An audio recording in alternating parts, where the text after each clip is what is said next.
Noroña firme contra la derecha, no se reelige y plantea revisar la reforma judicial con el pueblo. El senador Gerardo Fernández Noroña demostró una vez más su compromiso con la democracia y el pueblo, al declarar que, si es necesario, se revisará la reforma judicial recientemente aprobada, dejando claro que Morena no teme ajustar lo que haya que mejorar, a diferencia del PRI, PAN y PRD, que han bloqueado avances históricos. Noroña deja abierta la puerta a escuchar a todos los actores sociales, incluyendo al INE, al Tribunal Electoral y a la ciudadanía. Además, reiteró su respaldo a la presidenta Claudia Sheinbaum en su participación en el G7, confiando en su liderazgo frente a temas como la guerra, los aranceles y la migración impuesta por Estados Unidos. Sin ambiciones personales, Noroña anunció que no buscará reelegirse como presidente de la mesa directiva del Senado, dejando que su grupo parlamentario decida y dejando ver su auténtico espíritu de servicio, algo que la narcooposición no conoce.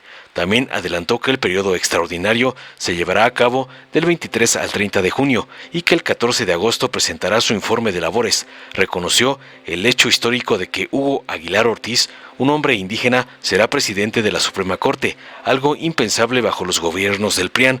Frente al nerviosismo de algunos sectores conservadores, Noroña respondió con hechos, no con simulaciones. Veamos enseguida cómo el presidente Noroña tunde al PRIAN y sigue firme contra la derecha por atacar a la 4T, como les ordena su amo, el narcoampón Claudio X González. Ayer, muy buenos días, el Instituto Nacional Electoral pasó, yo creo que el último obstáculo que ha enfrentado este proceso tan importante, único, inédito, histórico, de la elección de las personas juzgadoras. Ha generado una resistencia enorme de la derecha, de los conservadores, de los poderes, de quienes se creían dueños del país y han buscado descalificar la elección democrática de las personas juzgadoras. O sea, a mí no deja de sorprenderme, aunque no debería, pero no deja de sorprenderme que Lorenzo Córdoba, que fue presidente del INE, cuestione la elección democrática y diga que no es democrático que el pueblo elija por el voto universal, secreto y directo a los integrantes del Poder Judicial. Ya irá mejorando el proceso, ya lo comentó la compañera presidenta, que se revisará. Inclusive la fecha misma, es cierto que la complejidad de la elección fue grande, y no es menos cierto que el INE y el pueblo y el INE hicieron la hazaña. Yo acabo de estar en Tamaulipas agradeciéndole al pueblo de Tamaulipas su participación. El 1 de junio, y ayer el INE entregó las constancias de mayoría de las personas que van a integrar la nueva Suprema Corte de Justicia de la Nación, integradas por la decisión popular.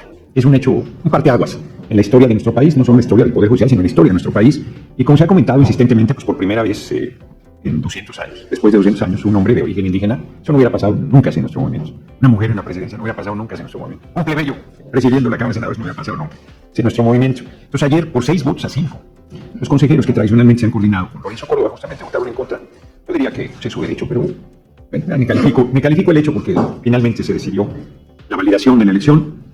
Es un hecho importantísimo y ya se entregaron las cartas de mayoría. Así es que el 1 de septiembre, a las primeras personas que se les tomará protesta a la nueva mesa directiva de la Cámara de Senadores será a quienes ayer recibieron su constancia de mayoría. Ya en unos días, el tiempo pasa volando, ya estamos a la mitad de junio, este año se ha ido rapidísimo, se está yendo con una velocidad inaudita y con una intensidad tremenda, sin duda. Entonces, muy bien, que ya se haya entregado las constancias de mayoría, que es un paso ya fundamental. Todavía alguien puede impugnar en el Tribunal Electoral, no hay elementos mayores, ¿no?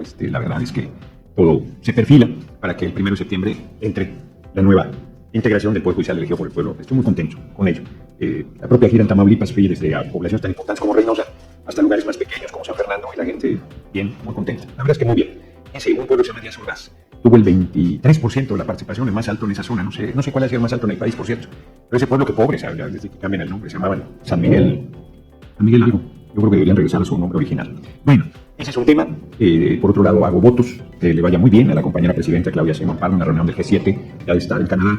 Es muy importante. El foro G7 pues está en las principales economías del mundo, pero en el contexto mundial actual toma mayor relevancia.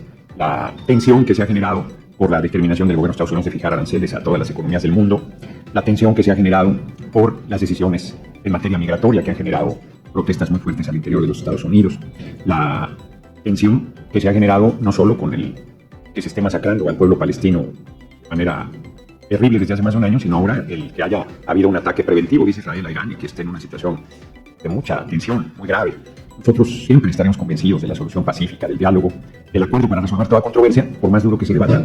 Y vemos con mucha preocupación lo que está pasando en Medio Oriente, con mucha preocupación, y todo esto gravita, sin duda, en la reunión que se está efectuando ya en Canadá. El G7, así es que hacemos votos para que nos acompañe la presidenta, que ha manejado con mucho nacionalismo, con patriotismo, con amor al pueblo, con talento, con firmeza, pues salga adelante en estas importantes reuniones. Parece, todo indica que habrá una reunión bilateral con el presidente de los Estados Unidos y esperamos que haya buenos resultados de la misma. Y finalmente les comento y los invito desde una vez, el próximo 14 de agosto, que voy a hacer mi informe como presidente de la mesa directiva de la Cámara de Senadores en el antiguo Senado. Es además mi despedida. Yo pienso haber ya desocupado la oficina el 15 de agosto, al día siguiente.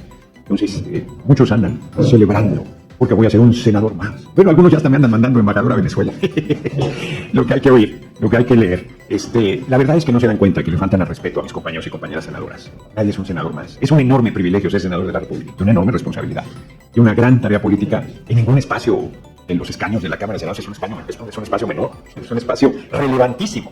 Y ningún senador es un senador más. Pues ahí, en la bancada de la que yo formo parte, compañeras y compañeros de extraordinaria capacidad política y de extraordinaria trayectoria. Entonces, además yo voy a presidir el Consejo Editorial, que es una pasión que yo tengo, mi amor por los libros. No podía ser mejor y voy a quedar en mayor libertad para seguir recorriendo el país, porque yo voy a seguir haciendo asambleas informativas en todo el país, toda mi gestión como senador. Entonces, para mí es una buena condición la que viene, porque además regresará el doctor Noroña a la tribuna, que es algo de mi tarea que yo mucho disfruto. Y que además, perdón que lo diga sin ninguna arrogancia, pues es una de mis fuerzas mayores en mi actividad política. Creo que nadie me regateará. Ya sería el colmo que hasta eso me regatearan. Mi capacidad para el debate. Entonces, estoy muy bien, estoy muy contento. La gente muy bien en los recorridos. Yo subo todas las transmisiones de las asambleas en vivo, en el momento. Y la verdad es que estoy muy contento de la respuesta de la gente, muy satisfecho de lo que hemos estado haciendo. Pues, me ha tocado a mí venir y muy optimista de los tiempos por venir. Estoy a sus órdenes para las preguntas que tengan. Senador, muy buenos días. Eli Robles. Preguntarle primero cómo viene la semana, qué hay en la agenda de esta semana, porque citaron a la permanente hasta el día viernes. Sí, hasta el viernes, porque no quisimos presionarnos en los avances que el Ejecutivo tiene de las iniciativas que enviará, y no especularía además sobre cuáles vienen. Ya el viernes se sabrá. Entonces, por eso se decidió, en coordinación con mi compañero y amigo Adán Augusto López Hernández, se decidió mandar hasta el viernes, y es un hecho, eso sí, el viernes se convocará un periodo extraordinario de toda la próxima semana, porque hay un buen número de iniciativas a discutir y en su caso a aprobar la próxima semana. Así es que yo creo que de lunes a viernes de la próxima semana, 23 creo que es, ¿no? De 23 al 28 más o menos serán los trabajos del periodo extraordinario de ambas cámaras. Así es que esa es la razón de por qué se convocó este viernes. Senador, en otro asunto, está ya avanzado esta primera parte del proceso de la elección judicial, ya hay constancias de mayorías. Yo quisiera preguntarle, ¿qué áreas de oportunidad tiene esta reforma? Por ejemplo, en cuanto a los candados para la selección de candidatos. Sabemos que todavía tendrá que haber un proceso de revisión hasta que tomen protesta y demás. Sí. Pero, ¿qué aspectos podrían evaluarse en una posible reforma? Yo creo que hay que esperar, porque cualquier declaración que yo haga en ese sentido se tergiversa. Entonces, sin duda, a pesar de la mala fe, el informe de la OEA, por ejemplo, habrá que revisar qué cosas plantean que pueden mejorarse, de la maledicencia de la OEA, a pesar de la oposición de un sector del INE, habrá que escuchar sus argumentos y ponderarlos en toda su justa dimensión. Y la propia experiencia que tuvimos todos quienes participamos en este proceso, yo escuché a la compañera presidenta, yo comparto esa percepción, que una de las cosas que sin duda hay que revisar es el momento de la segunda elección, porque originalmente se pensó que empatarla con las elecciones constitucionales pues convoca más participación de la gente, pero no es menos cierto que, por ejemplo, estuve en Tamaulipas, votaron por 20 candidaturas locales. Entonces las 6 boletas federales más lo local, más una elección constitucional, creo que habría que valorarlo. No sé qué vayamos a resolver, yo creo que vamos a escuchar muchas voces, la propia el Instituto Nacional Electoral, no solo la parte que se opuso, sino la compañera presidenta del órgano electoral, Tadei, ha estado extraordinaria. La verdad es que ha demostrado una enorme capacidad. Las opiniones del Tribunal de la Sala Superior, del Tribunal Electoral de Corrupción de la Redacción serán de mucha utilidad. Hay muchas voces por escuchar, a la oposición misma, a la gente, de cómo fortalecer, pero lo que es un hecho es que este proceso llegó para quedarse, que se va a ir consolidando cada vez más, que va a tener cada vez mayor participación popular y que pues somos el primer país del mundo que lo hacemos y eso me llena de satisfacción. En razón de que estamos a 2 años propiamente de la elección, ¿hay tiempo suficiente para la discusión de posibles reformas? Sí, claro, si fuese necesario, que creo que algunas habrá que realizarse, sí. Y la propia reforma electoral que se ha planteado, ¿no? Es además una reforma más amplia. No, hay mucho trabajo por delante para el Poder Legislativo. Y finalmente, senador, yo quisiera pedirle un comentario sobre estos hechos de violencia ayer anoche en Minnesota en contra de 2 senadores. La senadora Melissa Hoffman y el senador John Hoffman. Sí, que por cierto no sé si siguen graves o cuál es su situación. La senadora Melissa murió. Una diputada demócrata, Melissa, y su esposo fueron asesinados. Pero además, un senador y su esposa, al parecer por la misma persona, fueron también baleados y estaban, hasta donde me había quedado yo, grave su estado de salud. Yo ayer en la asamblea, en la asamblea creo que fue la de San Fernando, les pedí que diéramos un minuto de silencio por el hecho. Es muy grave, corresponde a las autoridades estadounidenses investigar. No voy a especular sobre el tema, no voy a entrar a ninguna controversia, solo lamentamos el hecho y nos solidarizamos con familiares y amigos de los representantes de los congresistas demócratas eran del estado de Minnesota, que fueron la diputada y su esposo asesinados y el senador y su esposa en estado delicado de su salud. Senador, a propósito de los congresistas, la comitiva plural que fue a Estados Unidos en razón de este intento de elevar las remesas, ¿le entregó ya algún informe? hemos comentado, no hemos recibido formalmente un informe, pero es público que lograron que se disminuyera 3.5. En el Senado trascendió que no es un tema que se considere que sea así fundamental para el gobierno de Estados Unidos, pero no es menos cierto también que cualquier cambio que se hiciera a la minuta que está en el Senado implicaría regresarlo a la Asamblea de Representantes, y lo que sí entiendo, lo que sí nos han comentado es que el gobierno de Estados Unidos quisiera publicar esas modificaciones a la ley ahora en el aniversario de su independencia, el 4 de julio. Entonces, hacer cualquier modificación a la minuta trae esa dificultad. De cualquier manera, nosotros no dejamos de esperar que se retire el impuesto de 3.5, que es además injusto, no respeta un acuerdo que se firmó entre ambos países de que no debe haber doble tributación. Vamos a ver qué sucede. Gracias, senador. Buenos días, senador. Senador, con esta visita de la presidenta a la reunión del G7, ¿usted confía, qué expectativa tiene de que pueda haber una buena diálogo con el presidente y suavizar estas redadas, esta violencia que está realizando contra los connacionales allá en Estados Unidos? La compañera presidenta ha sido muy clara, yo también, no más que luego dicen lo contrario, de que el gobierno de Estados Unidos tiene el derecho soberano de decidir su política migratoria. Lo que no debe hacerse es violentar los derechos humanos de las personas migrantes, y nosotros además hemos hecho un llamado a respetar a nuestros hermanos y hermanas migrantes. Entendemos que puede haber un procedimiento establecido por el gobierno de Estados Unidos por su Congreso. Lo que no aceptamos es que sean violados sus derechos y garantías como seres humanos. Entonces, la reunión del G7, ya dije en qué contexto general se da, no solo con la problemática que se vive al interior de Estados Unidos, sino se da un nivel de tensiones mundiales muy fuertes, y yo estoy a la espera. La compañera presidenta es una mujer muy capaz, es una política muy comprometida con nuestro pueblo, con nuestra patria, y dará lo mejor, de eso no tengo duda. ¿Qué sucederá? Pues no hay que especular, esperemos el resultado, esperemos el resultado y vamos a ver qué sucede. De hecho, yo insistiría que la propia compañera presidenta planteó que había esa posibilidad de reunión, pero hasta donde yo entiendo no está confirmada. Entonces veremos qué pasa, si será la reunión, en qué condiciones, qué temas se tocan, qué tanto se avanza. Vamos a ver. Sería la primera reunión, eso sí, de darse entre la compañera presidenta Claudia Sheinbaum Pardo y el presidente Donald Trump. Gracias. ¿Y sobre qué opina sobre la iniciativa lanzada allá en Puebla, en la que se sancionaría inclusive hasta con cárcel todo quien ofenda a senadores, diputados o el gobernador también? Entonces ya se aprobó. No conozco la iniciativa, no conozco sus términos, porque luego dicen cosas que no son. No sé si, yo no creo que digan eso, la verdad. O sea, pueden injuriarnos impunemente. Yo no soy de la idea que sea un delito, pero tampoco es correcto. O sea, que por ser una persona pública, a ver, que esté sujeto a críticas, que esté sujeto a reclamos, que esté sujeto a señalamientos, se entiende. Pero de ahí a que te mienten la madre sin ton ni son, francamente, eso no es un argumento, no es. Así como uno no debe hacerlo con un ciudadano o ciudadana, uno debe respetar la dignidad de las personas. Puedes debatir muy duro, tú puedes tener una controversia muy apasionada, pero si tú pasas a la injuria, pues estás lastimando su dignidad como ser humano. Y por más que dicen de mí, yo los reto a que me digan en el debate cuando he injuriado a nadie. Entonces, no, puede haber debate muy duro, puede haber un intercambio muy fuerte, pero me parece que la injuria sobra. Que haya que se haga delito de mala distancia, yo no estaría de acuerdo en ello, pero no creo que eso sea lo que ha establecido la legislación poblana, pero ya la revisaré. Bien, gracias. Finalmente, ¿cómo va la investigación sobre las amenazas que ha recibido, presidente? Gracias. Sí. Bueno, primero pues ya quedó claro que no la cumplieron, porque supuestamente mi cabeza tenía precio y fecha, ya era el 12 de junio, ya estamos a 16, entonces esa ya la libré. Recibo muchas amenazas de muerte, toda la vida ha sido así. Quizás las más serias las recibí cuando luchamos porque no se vendiera 8,5 millones de metros cuadrados de bosque de lo que hoy es la cuarta sección del bosque de Chapultepec, cuando la quería vender el gobierno de Peña, el campo militar número 1F. Hubo amenazas de muerte muy fuertes a mí y a mi compañera de vida, que no me las tomé a la ligera. En las redes hay amenazas permanentemente.